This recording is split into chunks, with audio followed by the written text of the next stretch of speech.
دوست دارم آفتاب بشم تا نور بارونت کنم، دور تو بگردم و این دلو مجنونت کنم، آسمون بشم برات ستاره بارونت کنم. یه جونه خالی دارم میخوام که قربونت کنم، یه جونه خالی دارم میخوام که قربونت کنم. دوست دارم کفتر بشم تو آسمون پر بزنم، برم و تو اوج عشق سری به دل بر بزنم، بشینم رو بوم یالونه و چنبر بزنم، اگه روم در رو با نکرد تا به سحر در بزنم، اگه روم در رو با نکرد تا به سحر در بزنم. همیشه با این که این دل نگرونه، یه بهار پشت زمستون و خزونه، میدونم خدای ما که مهربونه، ما رو باز به هم دوباره میرسونه.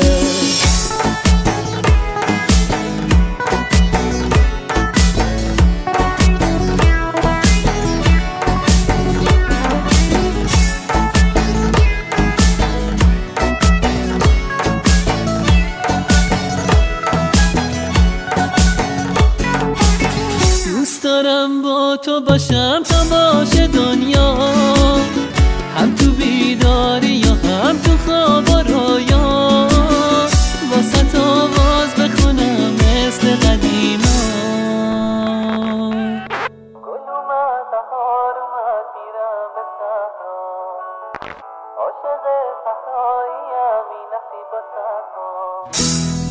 عید اومد بهار اومد تو دوری اما، عید اومد بهار اومد تو دوری اما.